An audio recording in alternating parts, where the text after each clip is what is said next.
And so I was crying and vocalizing my sorrow to God.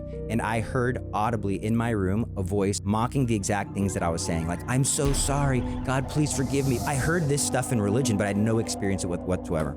I would be sound asleep, and 3 very loud knocks at the door or on the wall, and I'd go open up the door and there's nobody there. When the Lord speaks, he's like a coach. Even when a coach rebukes you, he encourages you. It's like, you failed at this, but be strong. Pick up your head, start again.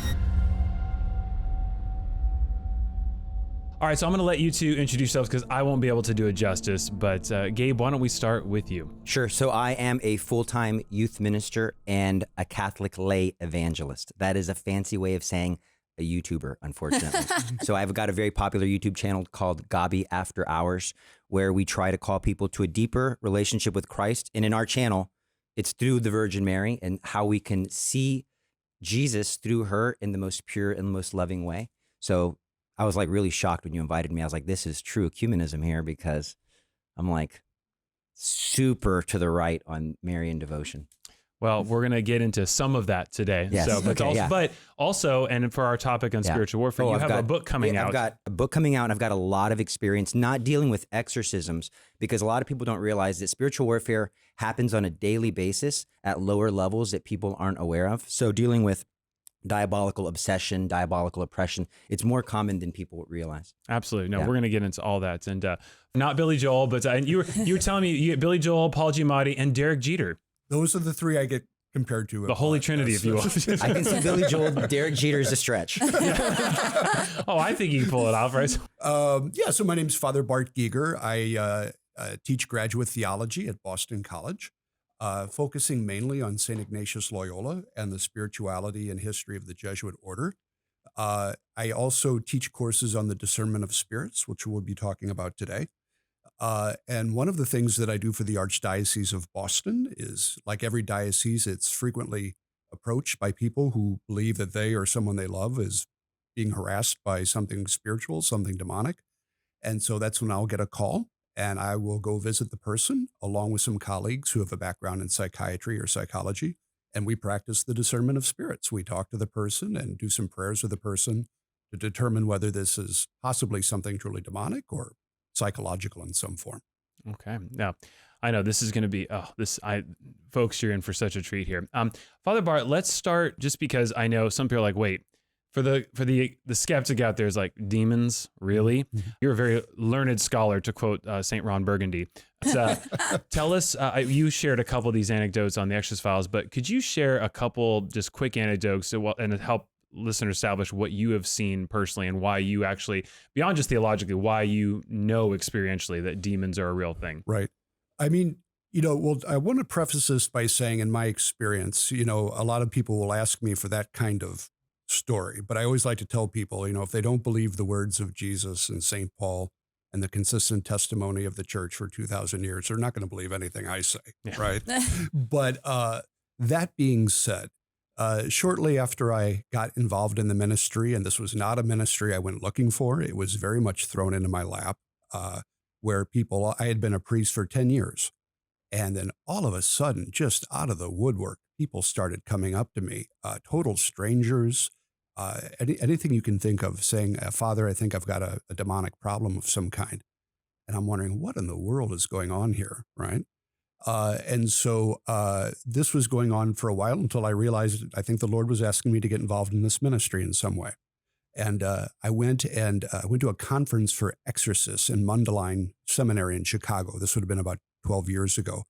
And I told that story to priests who had been exorcists for a long time, and they all started laughing. And they said, oh yeah, we got called the same way. God just sends you people until you get a clue, right?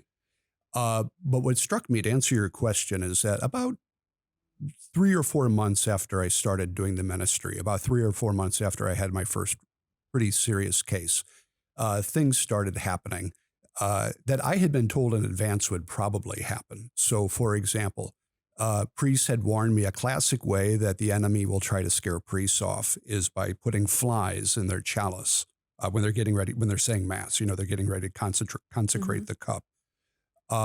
And sure enough, it was Christmas Eve.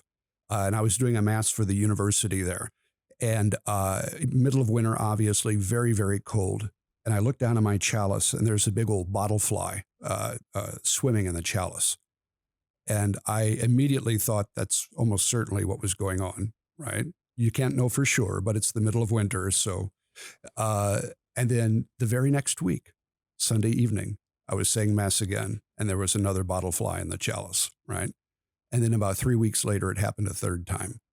And now that had never happened to me in my 10 years of being a priest, and I've said Masses in jungles and everything else, right? So at some point you have to say, okay, this is not coincidence. This is a little thing the enemy's trying to do to scare you off, to just say, hey, I notice what you're doing and I don't like it, you know. One last one, just because I remember this one. There's an old Tony Orlando song, "Knock 3 times on the ceiling." If you want me, that is not what happened when you got 3 knocks on the door. You were telling me that sometimes one of the manifestations is mysterious knocks on the door. That's right. That happened to me. That was going on for a long time. That happened on and off for several years after I started the ministry, where I would be sound asleep and 3 very loud knocks at the door and or on the wall, and I'd go open up the door and there's nobody there. And, I just kind of laugh about it. And because, the Lord's going to protect you. So that's the whole point. It's all kind of show to get you scared. But if you keep your head and you realize that the Lord is in control of everything, it doesn't bother you after a while. And so I just laugh about it, say a prayer, and go back to sleep. One of my favorite stories, St. Teresa of Avila was a mystic and the greatest female writer of the 16th century, a Carmelite nun. And the enemy was trying to scare her very badly. And she woke up in the middle of the night and saw the devil at the foot of her bed. And she just said, "Oh, it's only you," right? And then she goes back to sleep. That's how you address it, right? Of course. Go back to sleep. Obviously. And a good thing to point out is that it's also a sign that you're doing good work. Like St. John Vianney, whenever he would be harassed by the devil, he would say, "Oh, I'm going to catch a big fish tomorrow." And then sure enough, like this penitent who hadn't been to church in 30 years would show up.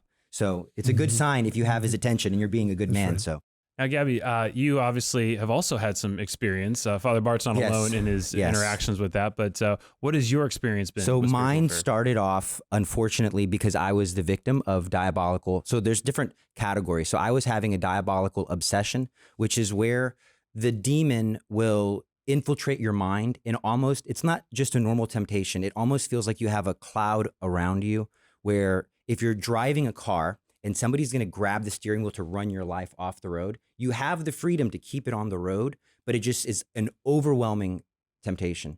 And so I grew up without a father, and that left a deep hole in my heart and a disregard for the relationship between men and women. And so from a young age, I was addicted to pornography, and it wasn't something that I thought twice about. The world was telling me, this is normal. Everybody does this. And then I had a longing for love and authentic, relationships, and it wasn't being satisfied because I had no religion also. And so I was looking at pornography practically every single day from the time I was like in the 9th grade of high school up until I was in my 20s, early 20s, maybe late teens. And I started to take these theology courses, and the religion was actually making a lot of sense to me because they were teaching me things about original sin and concupiscence and disordered inclinations. And I was like, I can relate to that. Like, that explains why I'm always losing my temper with the people that I love the most. Like there's something interiorly wrong with me. So I got it. And even though I'd encountered the Lord in prayer, I'd never changed my life. And during Lent, Catholics have this tradition of like giving things up. And it should be giving up things that lead you closer to God. But in a lot of circles, it's like, I give up chocolate. Yeah. And so this campus minister, she was a religious sister. She was going around the circle and she asked me, "What are you giving up?" And I was like, "I think chocolate." And then she just she snapped. I think she saw my duplicitous life, that I was like doing churchy things, but on every night I was partying, drinking, trying to get women. I wasn't very successful sometimes. And she said, how about you give up mortal sin? And I was like, which a grave sin that you're doing knowingly and willingly. And I was like, you know what? That's a great idea. I think I'm going to try that. And so I was like, that's what I'm giving up. I'm giving up sin. For Lent. For Lent. Yeah. Just for Lent. Yeah. And I went home, and within 1 hour, I had looked at pornography and committed solitary sin. And so God gave me an awakening. He opened my eyes and gave me the gift of true contrition, where like I was genuinely sorry because I realized that I was a slave and that I wasn't just doing these things because I wanted to. And so I was crying and vocalizing my sorrow to God. And I heard audibly in my room a voice, a very high pitched, I wouldn't even try to mimic it because it would mess with everybody's ears. A very high pitched voice mocking the exact things that I was saying. Like, I'm so sorry. God, please forgive me. But it was very, very scary, especially for somebody who had no, like, I heard this stuff in religion, but I had no experience with whatsoever. And so I had heard a story of St. John Vianney, the priest I had mentioned earlier. And so just instinctively, I said, St. John Vianney, pray for me, because he was the only person I'd ever heard of that had encounters with the devil. In a moment, it was gone. The next day, I went to my campus minister and I was like, sister, I think I have a demon. What do I do? And so I think she saw this as the opportunity to like, all right, he's open. Yeah. And so she's like, take this rosary, take this pamphlet. Do you know how to pray this? I was like, I've never prayed this ever before. So I took the rosary, I took the pamphlet, and I was sitting up on my bed, I'm sorry. And the moment that I began, because it starts with the creed, I believe in God. So I said, I believe. In the moment that I said, I believe, a force grabbed me by the shoulders, slammed me on the bed, was choking. It was only moments, but it felt like an eternity. Like I was being choked. The room was ice cold and I couldn't scream. My mom was in the other room, so I was trying to scream for help. And I heard a voice interiorly say, pray. And I was like, I couldn't get words out. And then it said, pray in your head, say the Hail Mary. And I had no relationship with the Virgin Mary, because you might say, why didn't you call out to Jesus? Like I was just didn't know what to do. And that's what I heard in my mind. And when I said it interiorly, I felt that there was a release on my throat. And then I was able to mutter, I was like, Hail Mary. And when I uttered the name of Mary, all of a sudden everything went away and the room stopped spinning. And I was like, this is real.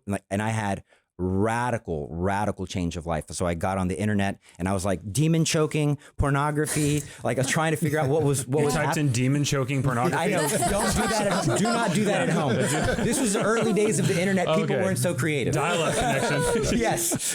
And so I came across like there are things that you can do that are intrinsically disordered that invite demons in. And so I had apparently had a demon of lust with me for probably the majority of my life that never manifested because I wasn't getting any closer to God.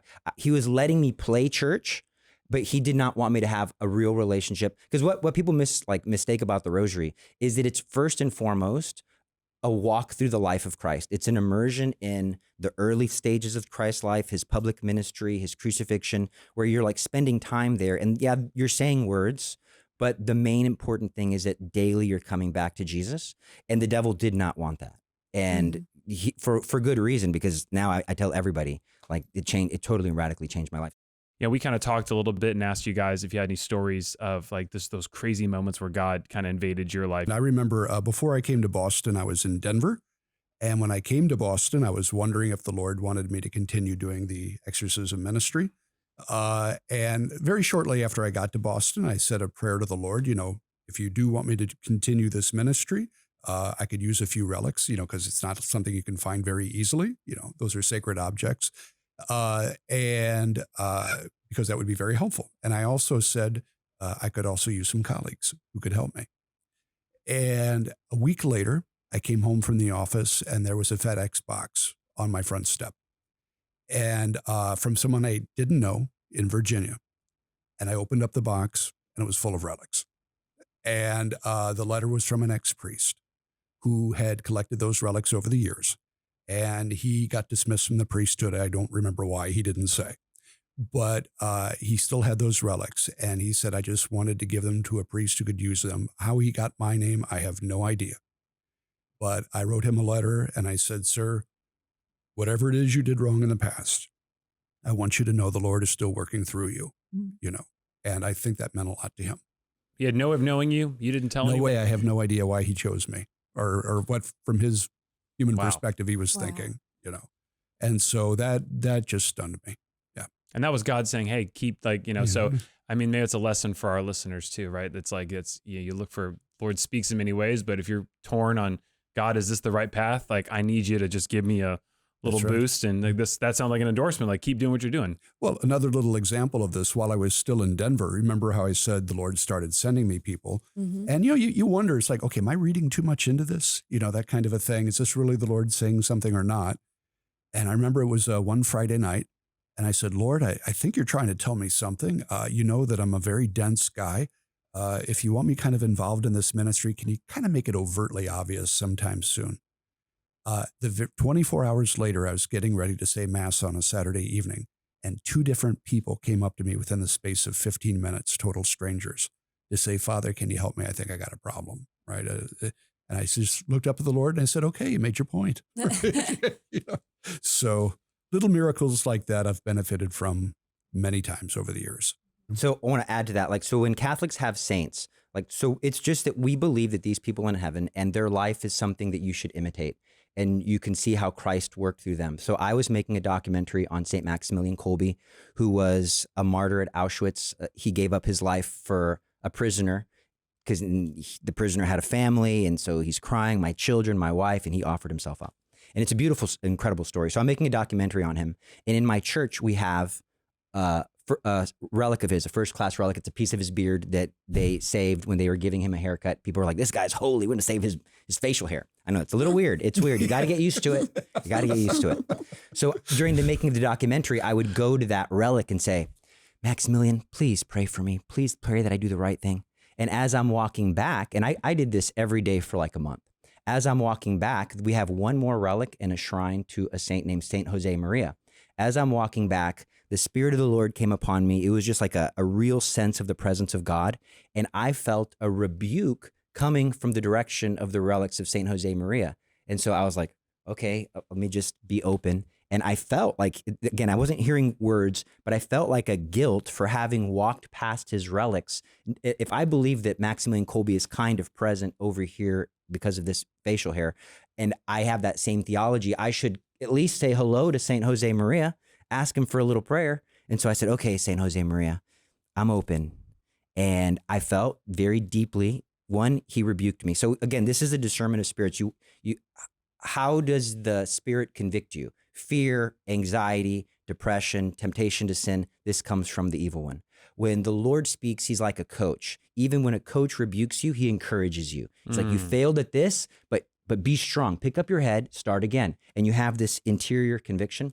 So I felt a rebuke about my fatherhood, about something that wasn't in my mind, but a sudden like conviction, like you need to change the way you act in certain circumstances. So I was like, oh, this must be from God because that's right. And it wasn't even in my mind. Well, since we mentioned a little bit of the spiritual combat and discerning spirits, when we first interviewed you, Father Bart, you mentioned there's these, for lack of a better term, principles that St. Ignatius offers, right, in this realm. Could you maybe introduce us to this concept of discernment of spirits and how you go about knowing whether something is, to try and as much as possible know if something is an attack of the enemy or if it is simply just the trials of living in planet Earth? So yeah, just as a basic review, for 2,000 years, Christians have believed that our thoughts and our emotions can come from one of three sources. We obviously have our human thoughts and emotions, whether those tend to good or bad. But then God and the holy angels can influence our thoughts and emotions for the good, and Satan and the demonic spirits can do the same. And so the enemy, for example, will cause us to think. So imagine, for example, a young woman at church, and she's just frustrated because she looks around and, Father's preaching is terrible again. The music's terrible again. The church is half empty. Father's asking for money. She looks around and she sees all these hypocrites in the pews, right? And this thought enters her head. You could have a much holier relationship with God if you just stayed at home on Sunday and made a cup of coffee and talked to God in your own way, all right? Now, notice that ostensibly, it seems like a good thought. If you want a deeper relationship with God, this is what you should do. So is that really the voice of God speaking to her? Or is that her own rationalization or the enemy messing with her? All right. And so the discernment of spirits is the Christian practice of looking for certain red flags, so to speak, looking for certain clues to indicate whether a certain thought or emotion is coming from God or not. Okay. And so as Gabriel said, it seems so obvious, but you'd be amazed how often we forget this basic principle that God is never going to leave us feeling restless and anxious and afraid. We have to wrap up here. Would you guys each just maybe, if you want to even look to camera and just say, is there any advice you just from where you sit right now to any listeners out there who are struggling to believe in the supernatural, in the miracles, think they're under some sort of demonic attack, and I've been told that's crazy. That stuff doesn't happen. But any kind of final benediction encouragement? Yes, 100%. So my recommendation, if you're struggling with any type of grave evil and you feel like there's no freedom, I have seen consistent freedom from people who take up praying the rosary every day. I know that for a Protestant, that might sound like, I don't know, that might be a bridge too far. Try it just for 7 days. And the last part of the Hail Mary is an invocation asking Mary to please pray for me. You can leave that part out. When the rosary was originally introduced, that part wasn't there yet in the prayer. So you could just say the Lord's Prayer and the first half, which is 100% scriptural. Try that. I give you my word. I've never seen it fail. I'm writing a book called The Power of the Rosary, where I go through all of these various aspects. In fact, by the time this airs, it's probably available. The Power of the Rosary by Gabriel Castillo. Talk to your doctor about the rosary. That's right. I have seen it cure so many things. So that would be my one recommendation. And also, this is first and foremost, the will of God must be your air. You must put your heart and mind on the will of God. And when that is your only priority and your only desire, you will see the angelic angels, the good ones, manifesting themselves through day-to-day activities, odd occurrences. And then you'll say, God, what are you trying to say to me? And all of a sudden you'll have an illumination and the will of God in all things, and you'll see miracles. Just to elaborate on that, I would say no matter what it is that you're struggling with, remind yourself and remember that countless of our brothers and sisters are struggling with the very same thing. You're not alone. Countless have struggled with these things through the centuries, probably, and that God made us for each other. And so this is not a battle that you should fight alone, that you want to seek the help of others in the church to help you through this, right? Yeah. Amen.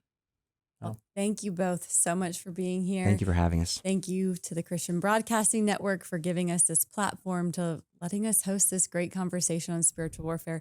And of course, thank you to Museum of the Bible for hosting us in this beautiful studio, giving us this beautiful space. It's so blessed to have this conversation in this room, in this wonderful museum. Absolutely. And where two or more are gathered, no matter if they wear a collar or whatever denomination, where two or more are gathered in the name of Jesus, there he is also. So glad we could have this conversation with 5 people. Amen. Thank you. Amen. Love Amen. it. Thank you guys.